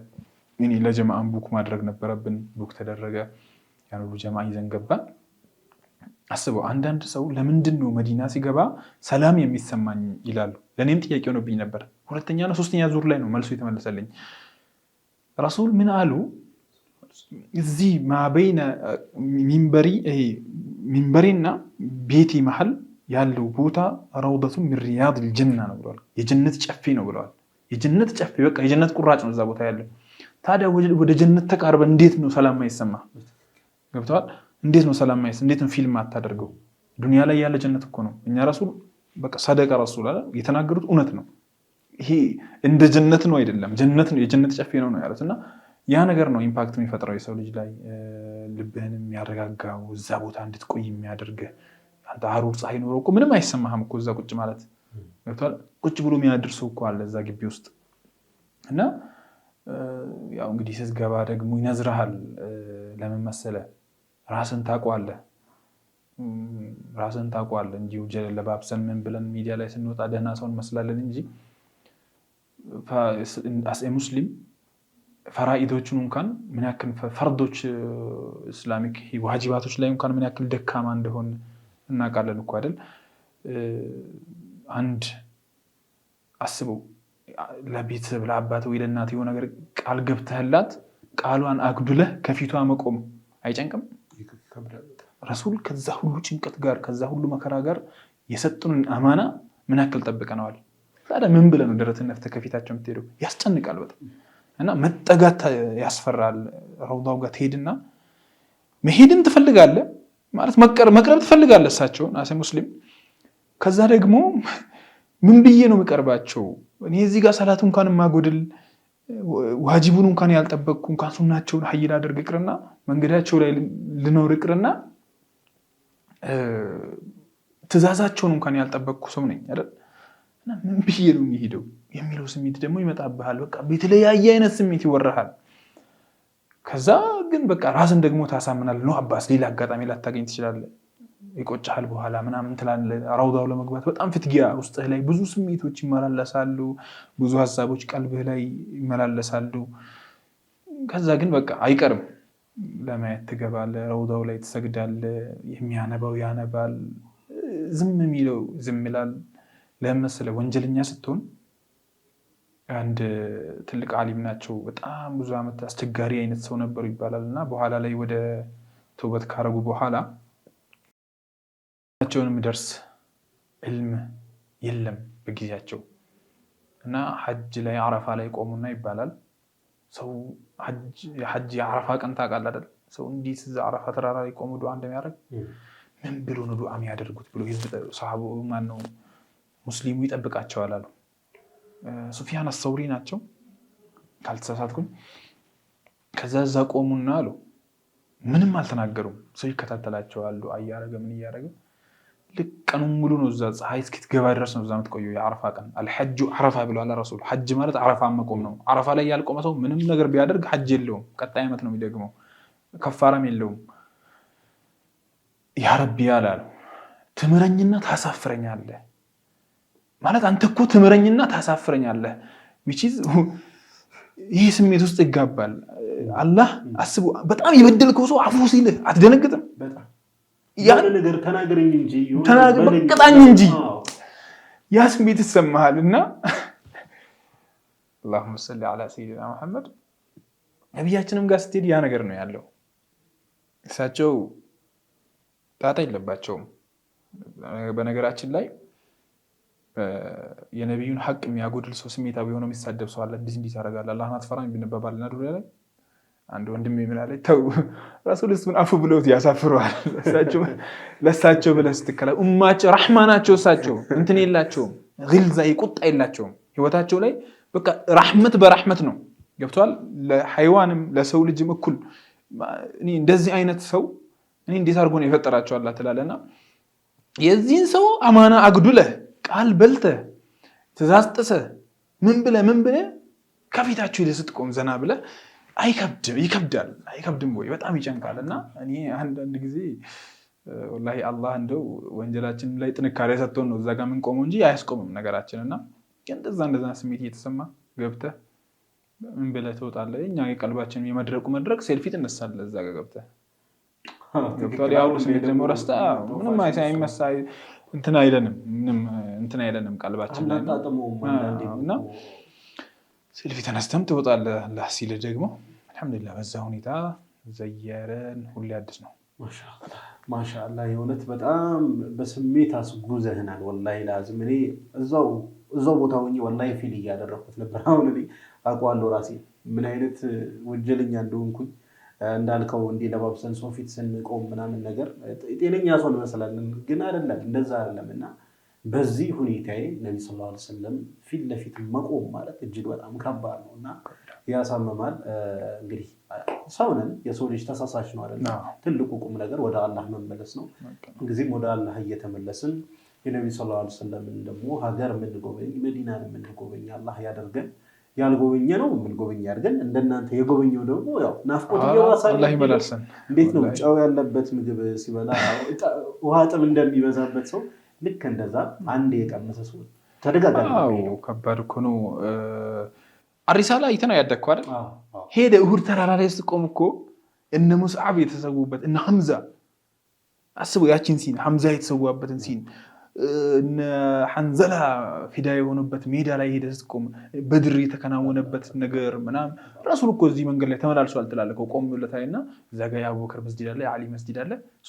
የአቡበክር መስጂድ ገብተህ ሰገድክ ማለት አቡበክር የሄደበት መንገድ ላይ ኦልሬዲ ሄደበታል። በቃ የጊዜ መለያየት ጉዳይ ነው እንጂ የአይሻ ቤት እዚህ ጋር ነው ማለት እኮ ኦልሬዲ እዛ ጋር ስትመላለስ አንተ ነቢያችን ዓለይሂ ሰላቱ ወሰላም በሐያታቸው ሙሉ እዛ ጋር ወጥተው ከአይሻ ቤት ወጥተው እያሰገዱ ሲኖሩ አንተ እዛ ጋር ስትመላለስ ኦልሬዲ በቃ ረግጠሃል የረገጡበትን እና ያ ነገር ነው እኮ ውስጥ ላይ የሚመላለሰው። ገብተዋል። አሁን እኮ ምንድነው የሚሏት? ህያው አሻራ እኮ ነው የሚሏት መዲና አይደል? በቃ አለች። አንድ ስለ ነብዩና ስለ ሰሃቦች ሲሰማ ላደገ ሰው ለየት ያለ ማዕና ነው የምትሰጠው ነው። ለምን መሰለህ? ከነብዩ ስደት በፊት ዋጋ አልነበራትም መዲና። በነገራችን ላይ አስቸጋሪ ከተማ ነበር፣ የወባ ከተማ ነበር። ሀታ የነቢያችን አባት በንግድ ነው በተለያየ ምክንያት ነቢያችን ሳይወለዱ ወደ መዲና ሄደው ነው እዛ በበሽታ ተጠቅቶ ያረፉት እና በጣም አስቸጋሪ ሀገር ነበረች እኮ። ግን ምንድን ነው አባታችን ኢብራሂም ለመካ ዱዓ አድርገው ነበር አይደል? እኔ እሳቸው ባደረጉት እጥፍ ዱዓ ለመዲና አደርጋለሁ ብለው በረካ በበረካ አደረጉ። በሽታው ተነቀለ፣ አፈሩ መድኃኒት ሆነ። ዛሬ አጅዋ የሚባል ተመራለ መዲና ላይ ጧጧት 7 ፍሬ ከበላህ ወላ ሱም መርዝ ወላ ሲሕር አይጎዳህም። እና እንዲህ በረከት ሆነች እና ይሄ ሁሉ የመጣው እኮ በነቢያችን ነው። ከዛ በፊት ለኑሮ ማትመች ሀገር ነበረች እያልኩ እና ያ ነገር ሁሉ ስታስታውስ ፍቅር ይይዛል ከመዲና። እንግዲህ ቲክቶክ ላይ እየተመለከትኩኝ ነበረ፣ የበድርንም የተለያየ እያጋራህ ነበረ። በጣም ልዩ ስሜት የፈጠሩበት ቦታዎችን እያጋራህ ነበር እና በቃ ሰውን ያንጠለጠላል። ምን አለው ዑምራ ባደረግኩ አይነት ስሜት ያደርጋል። እኔ ላይም እንደዛ ተሰምቶኝ ስለነበር ማለት ነው። እና አንተ በግልህ ግን ከተመለከትከው በርካታ ስፍራዎችን አይተሃል። ከተመለከትካቸው በጣም ልዩ ስሜት የፈጠረብህ ቦታ የትኛው ቦታ? እንዳልኩ ነው እንትን ነቢያችን ያወሩለት አሁን የነቢዩን ጓደኛ ብታገኘው አንድ ሚንበራቸው ነው። ሁለተኛ እሁድ ነው። ከእሁድ ጋር በቃ ሁሌ ያወሱታል እኮ። አንዴ የጀነት ተራራ ነው ይሉታል። አንዴ አቡበክርና ዑመርን ይዘው ተራራው ላይ ሲወጡ ተራራው የመንቀጥቀጥ ስሜት ያሳያቸው። ከዛ ምን አሉ? አንተ ጀበል፣ አንተ ተራራ ሆይ ተረጋጋ እንጂ ፈኢነማ ዓለይከ ነቢዩን ወስዲቁን ወሹሃዳ ብለው አንተ ላይ እኮ አሁን ነቢይ ስዲቅና ሸሂድ አለ፣ ላይክ ሰሃቦች እኔና ጓደኞች አለን እያሉ እርጋ እንጂ ብሎ ያረጋጉበት። የሆነ ነገር ሲያወሩ እንዲህ ሰደቃ ማድረግ እኮ እንደ እሁድ ተራራን ያክል እንዲህ ሰደቃ ማስጠት ነው እንደዚህ እያሉ ምሳሌ የሚወስድ እሱን ነው። እና እንትን ነው ሆነ እሳቸው ያስቀምጡት አማና ነገር ይመስልሃል። እና ማለት አሁን እሳቸው የቆሙበት ቦታ መቆም ምናምን እንደነገርኩ ነው። ሙሉ መዲና የእሳቸው ማስታወሻ ናት። ግን ሚንበራቸው ለየት ያለ ስሜት ይሰጥሃል። ያ ኡሁድ ተራራ ኡሁድ ጋር በቃ ያለፈው ከ2 ሰዓት በላይ ነው እዛ የቆየ ነውና ያኔ ከኡሁድ አጠገብ ያለው ጀበል ሩማት አለ። ሰሃቦች 50 ሰሃቦችን እዛ ላይ ቀስተኞችን አስቀምጠው ኻሊድ ከመስለሙ በፊት የወሰደው እንትን አእምሮ ላይ ይመጣብሃልና ከዛ ደግሞ ከመዲና እንግዲህ እኛው መዲና ቅድሚያ ስለገባን ነው። ቅድመ ዝግጅት መዲና ላይ ስላደረግን ነው። ከዛ ወደ ዑምራ ደግሞ ትገባለህ። እነዚህ ሁሉ አሁን የዑምራ ተግባሩ አይደሉም። እንደምታውቀው ያው እንትን ነው። መዲና ድረስ ሄደ የነብዩ እንዴት ሳታይ ትመለሳለህ? እንዴት ሳታይ የሰሃቦችን እርሻ ጉዞረን እየጎበኘን ነበር። የሰልማን አልፋሪሲን አስበው። የዑስማን ኢብኑ አፋን ህንጻ እኮ አለ ዛሬ። ምክንያቱም ያኔ ወቅፍ አደረገ ዑስማን፣ ወቅፍ አደረገ ለድሆች ለምን ለሁም ብሎ ወቅፍ አደረገ። ከዛ ሁሉ እርሻ እየታረሰ ለድሃ ሀገር ሲላክ፣ ለምስኪን ሲከፋፈል፣ ትምህርት ቤት ሲሰራ፣ ሆስፒታል፣ ይሄ ማህበራዊ ነገሮች የሚሰጡ ነገሮች ላይ ወቅፍ እየተደረገ አልበቃ ሲል ህንጻ ተሰርቶበት ዑስማን ኢብኑ አፋን የሚል የቡክ አካውንት አለ ነው የምልህ። ገብቶሃል? ዑስማን ኢብኑ አፋን የሚል ረዲየላሁ ዐንሁ የቡክ አካውንት አለ፣ የባንክ አካውንት አለ። አካውንት ላይ ዲፖዚት ይደረጋል። ትንሿ ሴፍ ትደረግና ሌላ ኢንቨስት ይደረግበታል። አብዛኛው ግን እርዳታ ላይ ነው የሚውለው። ያንን ቦታ ሄዶ በአይን ማየት የዑስማን ኢብኑ አፋን እርሻ፣ የሰልማን አልፋሪሲን እርሻ ሄዶ ማየት በአይን ለየት ያለ ስሜት ይሰጣል።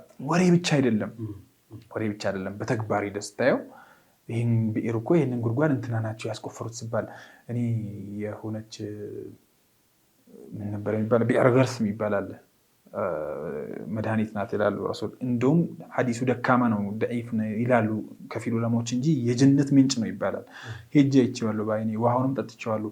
ረሱል ሲሞቱ ወስያት እንትን ብለው ነበሩ። ከዛ ቦታ ሄዳችሁ አምጡ እና በሱ እጠቡኝ ብለው አማና ብለው በሱ ነው የታጠቡት ረሱልና።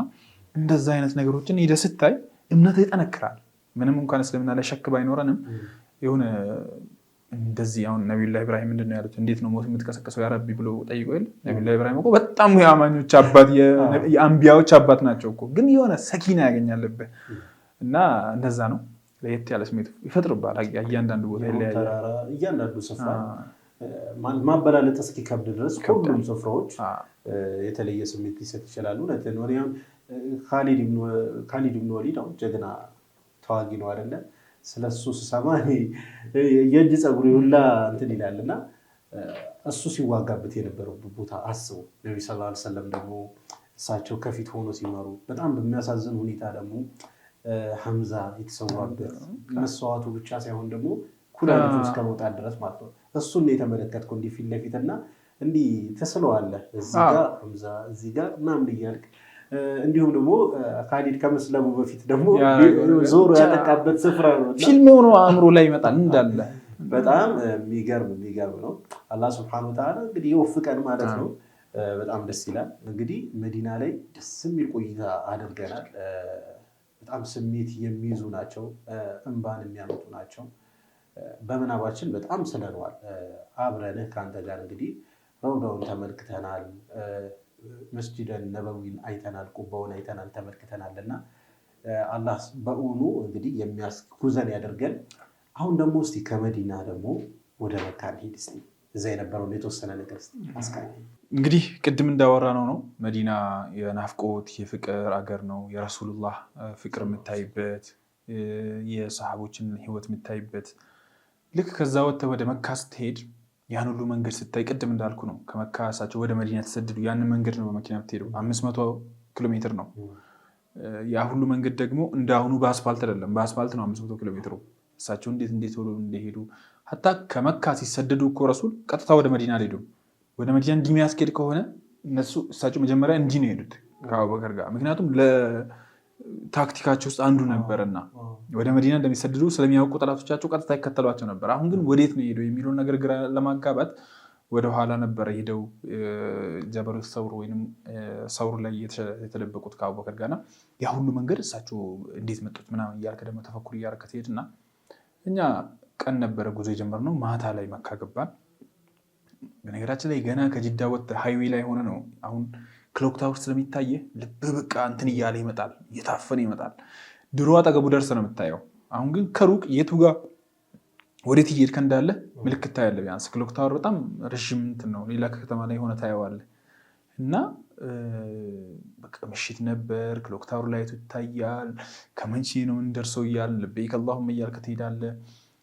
ዑምራ ላይ ሐጅ ማድረግ የማይችሉ ሰዎች እኔ ቢያደርጉ ነገ ዛሬ ባይሉት አሪፍ ነው። በአሁኑ ሰዓት ደግሞ ድሮ ዑምራ ሲባል የሆኑ አሊሞች ናቸው የሚሄዱት ወይ ሀብታም ስለ ጉዳዩ የሚያውቅ ሰው ነው የሚሄደው እንጂ አሁን ትራቨል ኤጀንሲዎች በጣም ቀላል አድርገውታል። ዛሬ ካሰብክ በቃ በሆነ ሰሞኑን ተነስተህ ትሄዳለህ አላህ ከወፈቀ። ድሮ በጣም ተጨንቀህበት ነው። አረዛ ሐጅ ነው የሚያውቀው ሰው። ከዛ መካ በሌሊት ገባን። በጣም ህዝቡ ስለደከመ አረፍ በሉና ማታ ጠዋፍ እናደርጋለን፣ ዑምራውን ማታ እንጀምራለን። ያው ኦልሬዲ ጀምረናል ኢህራም አድርገን፣ ግን ተግባሩን እንጀምራለን ብለን ሰዎች አረፋሉ። በቃ 6 ሰዓት ላይ እንነሳ ምናምን እስከ ሱቢ ቢያንስ ጠዋፍና ሳዒ ምናምን ለመጨረስ ማለት ነው። ትልልቅ ሰዎች አሉ፣ አባቶች ከኛ ጋር ነበሩ። እኔና አዚዙና አቡበከር የሚባል ልጅ ነበር። የሆኑ ትልቅ አባት ከኛ ጋር ነበሩ። አማና ብሎ አንዱ ኤርፖርት ላይ እንግዲህ እኔ ከእሳቸው ጋር መሄድ አልችልም ቢያንስ አባቴ ይሄድልኝ ብሎ፣ በጣም ትልቅ ሰው ናቸው። በከዘራ ነው አይ ቲንክ የሚንቀሳቀሱት። አማና ብሎ ነው የተመለሰው። እሳቸው ጋር ልዩ ስሜት አለው መካደም። በነገራችን ላይ እሳቸውን ይዘህ ጠዋፍ ታደርጋለህ ምናምን ነገር። ተክቢራ እያለን ከሆቴል ወጥተን ወደ ካዕባ ወዳለበት ስፍራ ስንሄድ ይርቃል ነው እንግዲህ በቃ ሀሳብ ሁሉ ወደዛ ስለሆነ ቀና ብለህ ክሎክ ታወር ታያለህ። ክሎክ ታወር ደግሞ ከሩቅም ስለሚታይ የቀረብክ ይመስልሃል። ትሄዳለህ እያልክ አንደርስም እንዲህ በቃ ይጨንቃል። ወላሂ ይጨንቅህና ለማየት በጣም ጓግተህ ልክ ሐረም አካባቢ ድሮ በሞጅል የምናውቃት ክቧ መስጂድ ማለት ነው። ሐረሙ የካዕባው ዙሪያ የተሰሩ መስጂዶች አሉ። እሱን ከሩቁ ስትመለከት ግን መመለስ ያምርሃል። አሁን ተውብቼ ልምጣ አሁን እውነት ቅድም ያልኩ ነገር ይመጣል። አሁን ካዕባ ብሰወር እስከፊት ትላለህ። ምክንያቱም በወሬ ደረጃ ሰምተኸዋል እና ይጨንቃል። እዛ ቦታ ራስን እንትን የምታውቀው ከአላህ በታች በነገራችን ላይ እና ካዕባ ጋር አሁን ምን ያክል ስንቱን ወንጀል የማጨማልቅ ሰውዬ ውሸት አንጠነቀቅ፣ ሐሜት አንጠነቀቅ፣ ይመጥነኛል ወይ ትላለህ እዛ ጋር ደርሰህ። ልክ ግን ሰዎች አጠገብህ አሉ፣ መመለስ ደግሞ አትችልም። ከዛ ኢህራምን አድርገህ ድቅ እያልክ ያ ረቢ አስተግፊሩላህ ያ ረቢ አላህ አታዋርደኝ ምናምን ትላለህ። እኔ ወላሂ መጀመሪያ ሳይ ማለት ዱዓ ነው የሚደረገው። አሁን ካዕባን ስታይ አላሁ አክበር አላሁ አክበር ላኢላሃ ኢለላህ የምትላቸው ዚክሮች አሉ። እነሱ ትዝ አይልህም።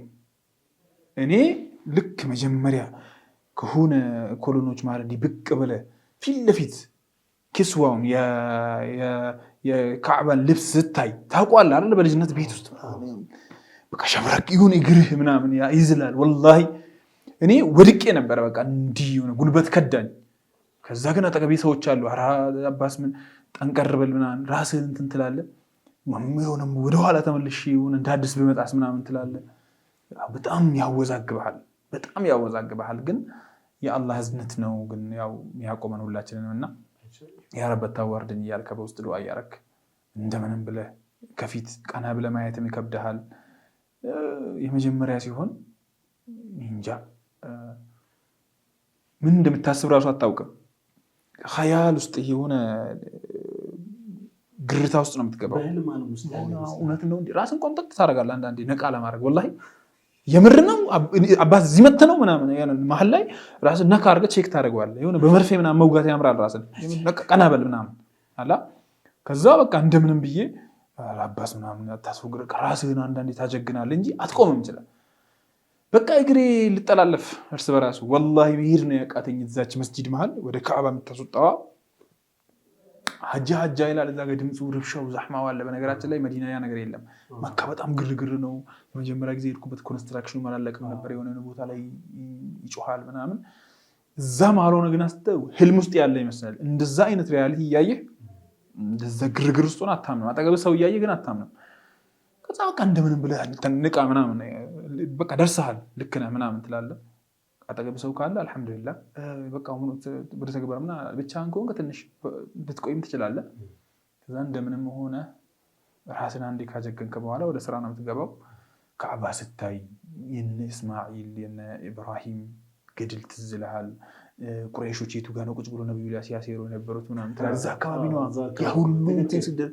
እዚህ የቱ ጋር ነብዩ ዓለይሂ ሰላቱ ወሰላም እዚህ ጋር ጠዋፍ ሲያደርጉ ነበር ምናምን እዚህ ጋር ነው ካዕባ ጋር ሲሰግዱ ብዙ ነገር ተደርገዋል። የሆነ ነገር ተጭኖባቸዋል ምናምን ይመጡብሃል እነዛ ነገሮች። መቃሙ ኢብራሂም አለ። አባታችን ኢብራሂም ካዕባን እየሰራ ቆሞ ባላንሱን የካዕባን እንትኖችን ኮንስትራክሽን ኢንጂነር ባላቸው እኮ እሱን የሚያዩበት ባላንስ የሚያደርጉበት እና በመካ ካዕባን በተራራ የተከለለች ቦታ ናት። ተራራው ስር የነቢያችን ቤት የተወለዱበት ያደጉበት ቤት አለ። ከዛ ጠዋፍን ጨርሰው ወደ ሳዒ ትሄዳለህ። እዛ ጋ ሄዱ ሀጀረል አስወድን ለመንካት የሚደረገው የወንድ ባዳ ይባላል። ልትቀጭ ትችላለህ። ንብረት ጠፋ ምናምን ተው። ወንድማችን ሰሚር ምን እንደሆነ እናውቃለን። ሆስፒታል ገብቶ ነው የነቃው እዛ መሀል እና ዛሕማው ግርግር እነዚህ አልጄሪያዎች ቱርካዎች አሉ ምናምን እዛ ገፈትሯል። ማንም አይሰማ። ነፍሴን ነው በቃ ነፍሴን ነው። ሁሉም ሀጀረል አስወድን ለነፍሱ ነው መንካት የሚፈልገው። ምክንያቱም ነብዩ አለይሂ ሰላም ይስሙት ነበር። ከዛና ዑመር ይስሙትና ኢባዳ ምናምን በቃ ምንም ረሱል ሲያደርጉት ባላይ ኖሮ አልስምህም ነበር ብለውታል በግልጽ። ዑመር ነጭ ነበር። ሀጀረል አስወድ ከጀነት የመጣ ድንጋይ ነው። የሆነች ጠርዝ ላይ ማዕዘን ላይ የሚያስቀምጡትን ድንጋይ ተው ሲፈልጉና አባታችን ኢብራሂም ከጀነት የመጣላቸው ድንጋይ ነው። ያ ነገር ነጭ ነበር፣ ከበረዶ የነጻ ይላሉ። የበኒ አደም ወንጀል ነው ያጠቆረ ይላሉ። እዚህ ዓለም ላይ ሄዶ ያልነካው ሰው የለም። እና እሱን ለመሳም እሱን ለመንካት ሰዓታት ፈጅት ምናምን ልታደርገው ልትሳካልህ ይችላል ከጀገንክ። ካልሆነ እንደምን አንዴ ካሳለፉ አንድ ድጋሚ ሌላ ዙር ጨምረህ መተህ ነው የምትሞክረው እንጂ ወደኋላ ልመለሳለሁ የማይሞከር ነገር ነው። ያ ነገር እንዴት አድርጎ ነው ይህንን ቤት ሰሩት ትላለህ። በቃ ህልም ውስጥ ገብተህ የተነሳ ነው የሚመስለው። ከዛ ሄድ ሳዒ ላይ ስትሮጥ ሀጀር ለእስማኤል ብላ እንደው ጭንቀቷን አላህ የፈረጀበት ቦታ ነው እኮ ያ ቦታ አይደል? ያ ረቢ ጭንቀቴን ፈርጀኝ እያልክ ደግሞ ትሮጣለህ አንተም። ምክንያቱም ሰፋ ላይ ትወጣለች ለምግቧ፣ ከዛ ወደ መርዋ ትሄዳለች። እንዴት ተስፋ አትቆርጥም? ተራራ ላይ ቆማ እዚህ ትፈልጋለች ድጋሚ። ከዛ እስኪ ወደ ሰፋ ሊድ ሰፋ ተራራ ላይ ወጣ ደግሞ ሰዎች ካሉ እንደው የሚበላ ነገር ካለ የሚጠጣ የሚቀመስ ካለ የለም። ወደዛ ሀሩር ነበር። አሁንም እንደውም በሴራሚክ ተደርጎ የተወሰነ መልኩ ተመቻችተዋል። አለም አቀል ከ3-4 ኪሎ ሜትር ይገመታል። 7 ነው የዞረችው አይደል? 7 ሲደመር አንድ ላይ ማለት ነው። እና ያን እዛ ተራራ ላይ ወጣ ዱዓ አድርገህ ስትሮጥ ውስጥህ ምን ይመጣል? ለልጇ ብላ ጭንቀቷን በሆዷ ሸክፋ ያ ረቢ እያለች ነው የሮጠችው። እዛ ቦታ ላይ ነቢዩ ኢብራሂም አባታችን ኢብራሂም ጥሏት ሲሄዱ እኮ አላህ ነው እንዲያዘዘህ አለችው። አዎ ሲላት ይዘን ለዩጠይዑና አይተውንም እንደዛማ ከሆነ ብላ የተወኩል ጥግ ያሳየችበት ቦታ ነው። ትወከላለህ። ይህንን ታሪክ ብታውቅ ከሆነ አላህ ላይ ትወከላለህ። እናውቃለን ጭንቀቶቻችንን። የቤተሰብ ችግር አለብን፣ የግል ችግር አለብን፣ የዱንያ የኢማን ብዙ ችግሮች ማይቆጠሩ ማያልቁ። ያ ረቢ እነዛን ፈርጀኝ እያልክ ዱብ ትላለህ። ወንዶች ይሮጣሉ፣ ያው ሴቶች ሀጀር ስራ ሮጠች ነው ይባላል፣ አይሮጡም። ያንን ነገር ደግሞ እንትን አለ በቃ አላህ እንደመረጠ ደግሞ እዛ ጋር ይገባል። ማን ሆኜ ነው ከዛ ሁሉ ህዝብ ማለት ነው የመጣው ትላለህ። ወላሂ ከዛ አላህ የሰጠን ይህንን ውለታ ደግሞ ስታስበው ወደዚህ ተመለሰ ወደ ድሮ ማንነትህ አለመመለስን ትፈራለህ። ያ ረቢ አሁን እጅ ደግሞ ድጋሚ ማለት ማፍርበትን ስራ ይሆን የድሮ ሰው ሆናለሁ ሰላት ላይ እንደ ድሮ ዘናጋለሁ ምናምን የሚለው ደግሞ ያስጨንቃል።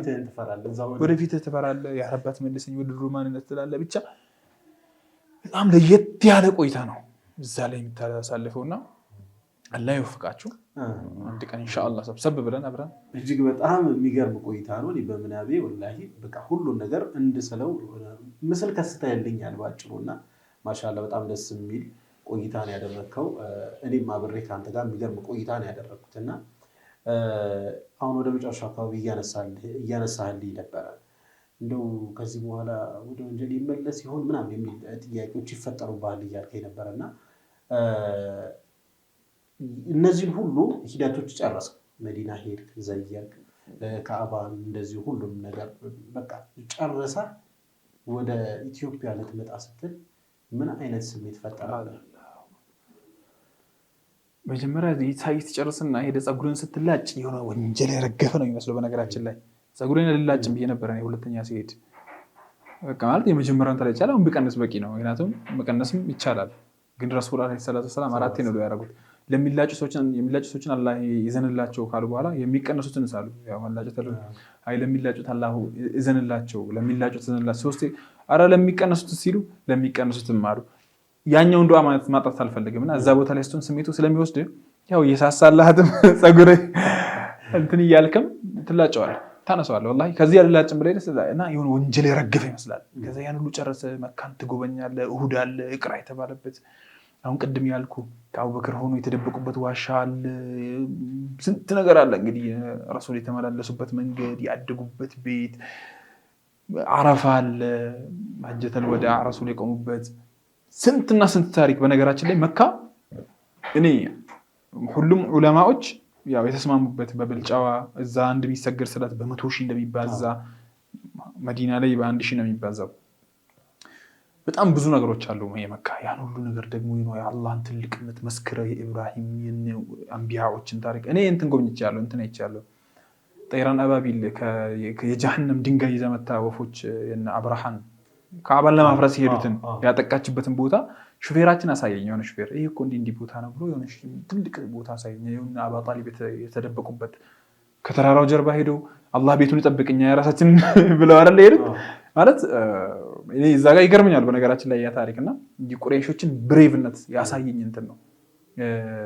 ግመሌን ወስዶብኛል አሉ ለአብርሃ መጥተው አንተ ወታደር ግመሌን ወስዶብኛል ሲል አንተ ትልቅ ሰው ነህ ትባል ነበር ከሀገሬ ሆኜ የቁረይሽ መሪ እዚህ መጥተህ ስለ ግመል ትላለህ የሀገርን ለማፍረስ መጥተን ከአባ ህልውናን ለማጥፋት መጥተን ሲሉ እኔ ግመሉ የኔ ነው ግመሌን ልጠብቅ እንጂ ከአባማ ባለቤት አለው ባለቤቱ ይጠብቀው ምናምን ብለው ነው ግመላቸውን ሰብስበው የሚሆነውን ተአምር ለማየት እምነታቸውንም ያሳያል። በነገር ጥናት ለካዕባ ያላቸው የገዘፈ ቦታ አመለካከት አላህ እንደሚጠብቀው ይጠብቀዋል የሚል እርግጠኝነት ከተራራ ጀርባ ሄደው ድራማውን ማየት ጀመሩ። አብርሃም መጣ ወደፊት ምናምን ከዛ ትልቅ ተአምር ተመለከቱ በአይናቸው ነቢያችን። ከዛ በኋላ ነው የተወለዱት እና ያን ቦታውን ላየውና ያን ሁሉ አይተህ ትመጣለህ። ያ ነው ከዛ በኋላ አሁን ወደ መካ ጨራርሰ ምናምን ሳምንት 10 ቀን ምናምን ጨራርሰ ልክ ቃን ምናምን ሸክፈ የሆነ መጀበር ስሜት አለው። ዳሐውለ ወላ እኔ ባለፈው ያወራኋቸው ነበር። አብረን የተጓዝነ ጀማ ነብዩ ከዛች ሀገር ተባረው ሲወጡ አንቺ መካ ሆይ ያሉ የሆነች ኮረብታ ላይ ወጥተው ህዝቦቼ ባያባሩኝ ኖሮ እኔ አልወጣም ነበር ከዚህ ከተማ ባያስወጡኝ ኖሮ አልወጣም ነበር እያሉ የሆነ ሀዘን ተሰምቷቸው ነበርና ያ ሀዘን ይሰማሃል መካ ለቀህ ስትወጣ። በጣም አላህ ወደ መረጠላቸው መዲና ነው የተሰደዱት። በርግጥ አልሐምዱሊላህ ከዛ በኋላ የመዲና ሆኑ እኮ አይደል እዛው ነው ደግሞ ያረፉትም አይደል። ግን አንተ መች ነው ተመልሼ የሚመጣው? በጣም ሩቅ ነው የምትሄደው፣ ወደ ኢትዮጵያ ነው የምትመጣው። ያ ነገር ይጨንቃል። ከዛ ዱዓ ታደርጋለህ ያ ረቢ መልሰኝ ምናምን እያልክ በዛ በሚረብሽ ሁኔታ ውስጥ ሆነ መካን ለቀህ ደግሞ ወደ ኤርፖርት ትሄዳለህ። ከዛ እዚህ መተህ አንዳንዴ ይረብሻል በጣም። ሌሊት ተነስተህ መካ ያለ ሊመስልህ ይችላል ምናምን ህልምህ ላይ በጣም የተለያዩ አይነቶች። አንዴ በጣም ተረብሼ ነበር አንድ 15 ቀን ምናምን ሌሊት ተነስቼ ከአባል ልፈልገው ይችላለሁ ቤት ውስጥ ምናምን ሰው ምን ሆኗል እስኪለኝ ድረስ በዛ የተነሳ ክፍል ውስጥ ብቻዬን ነው የምተኛው። ማለት በቃ ትዋህዳለህ። በጣም ፓወር አለው። ሌላ ዓለም ውስጥ ነበር። ከዛ ዓለም በአንዱ መላቀቅ ይከብዳል። ይሄኛው ነገር እምቢ ይልሃል ውስጥ ከዛ ተመልሰህ ለመሄድ ትጓጓለህ። አላህ ይመልሰን። አሚን አሚን። በጣም ደስ የሚል ቆይታ ነበረ። ምን ያህል ጊዜ ግን ደጋግምክ? መሄዱን 3 ነው ያደረኩት። እዛ ሆነ ግን አንዴ ብቻ ዑምራ አታደርግም፣ ትደጋግማለህ። ትጨርስና እንደ አዲስ ወጣ ብለን እንደ አዲስ ኢህራም አድርገን ምናምን ትመጣለህ። አሁንም ይደጋገማል ኢንሻአላህ። በጣም ደስ የሚል ቆይታ አድርገን ነበረ። በመጨረሻም ግን አንድ ጥያቄ ልጠይቅህና ፕሮግራማችን እንዘጋዋለን። እንግዲህ በዚህ ቃለ መጠይቃችን ውስጥ ስለ ነቢያችን ሰለላሁ ዐለይሂ ወሰለም በደንብ አንስተናል። የእሳቸው ረውዳ መመልከት፣ የእሳቸውን ቀብር መመልከት፣ እንዲሁ ቁባን መስጂድ ቁባን መመልከት ምናምን ምን ያህል ልዩ ስሜት እንደሚሰጥ እያነሳህልኝ ነበርና ነቢ ሰለላሁ ዐለይሂ ወሰለም እንዴት ትገልጻቸዋለህ? በአንድ ቃል ግለጻቸው ስትባል ምን ብለህ ትገልጻቸዋለህ? ኢምፖሲብል እኮ ነው በአንድ ቃል።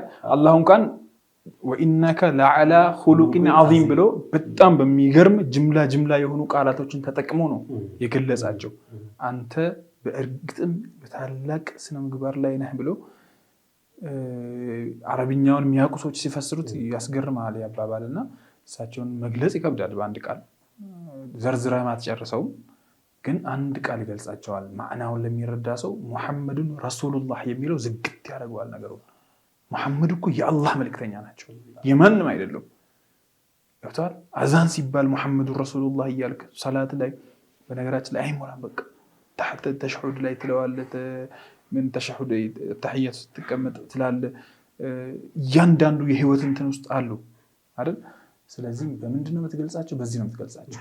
ሙሐመዱን ረሱሉላህ ቁርአን ላይ ያለች በነገራችን ላይ ቁርጥ ያለ አገላለጽ ነው። የአላህ መልእክተኛ ናቸው ብዬ ነው ገልጻቸው። የሚገርም ገለጻ ነው። ማሻአላህ እንግዲህ ከወንድም አባስ በያን ጋር እጅግ በጣም ደስ የሚል ቆይታ ነበር። በምናብ እንግዲህ አብረን ከሱ ጋር ኡምራ አድርገናል። መስጂድ ነበዊን ጎበኘን። የነቢ ሰለላሁ ዐለይሂ ወሰለም ቀብር እንዲሁ ተመለከትን፣ ዘየርን።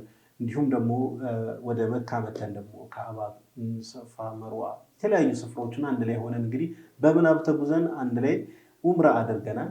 እንግዲህ የሁሉም ስሜት የተለያየ ስሜት ኡምራ አድርጎ የሚያጋራኝ ስሜት የሁሉም የተለያየ ነው እና እጅግ በጣም እኔ ላይ ልዩ ስሜት ፈጥሮብኛል። ልቤ ከቀን ወደ ቀን እየተንጠለጠለ መጥቷል። መች ነው እኔስ የምዘይረው፣ መች ነው እኔስ የምታደለው የሚል ስሜት እኔ ላይ ፈጥሮብኛል እና በጣም አመሰግናለሁ አባስ። የሚገርም ቆይታ ነው ያደረግነው። በዚህ አጋጣሚ ማስተላለፍ የምፈልገው መልእክት ካለ ግን እድሉ ልስጥህ። ወላሂ የማስተላልፈው መልእክት የለኝም። አስረዘምንባችሁ፣ አውፉ በሉን። እንግዲህ የተሳሳትነው ነገር ካለ በንግግር መሀል የስም መቀያየር፣ የቃላቶች ችግር ካሉ አንዳንድ ጊዜ ሙሐመድ ብሎ እኮ ሰለላሁ ዐለይሂ ወሰለም አለ ማለት እኮ እንደ ወንጀል ይታያል እና እንደዚህ ነገር ከገጠሙ ከኛ ከነፍስያችን ከሸይጣን ነው። ጥሩ ጥሩ ነገር ተናግረን ከሆነ ደግሞ ከአላህ ነው። መልእክተኛው ያስተማሩንን ነው። እዚህ ቦታ ስንቀመጥ ማንም ሆነን አይደለም። ነገ ደግሞ መንገድ ላይ ማይሆን ቦታ ተቀምጠን ቡና ሻይ እየጠጣን ስታዩም ደግሞ እናንተ እንዳትሉን ምንም ኖርማል ነው እና አፉ በሉን። በጣም አመሰግናለሁ አባስ። እንግዲህ የዛሬው ቆይታችን የዛሬው ኡምራ በምናብ የምንጓዘው ይህን ይመስል ነበረ።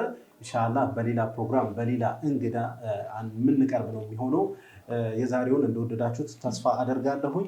ለማንኛውም ለዛሬ ይዤላችሁ የመጣሁት እንግዳ ይህን ይመስል ነበር። ቆይታውን እንደወደዳችሁት ተስፋ አደርጋለሁ። ሀሳብ አስተያየታችሁን ኮሜንት ላይ ያስፍሉልኝ። ኢንሻአላህ በቀጣይ በአዲስ እንግዳ እስከምንገናኝ ድረስ ወሰላሙ አለይኩም ወራህመቱላሂ ወበረካቱ። ተጠራሁ ልቤ ተነሳ ደርሶልኝ አላህ ቀጠሮ እግሬ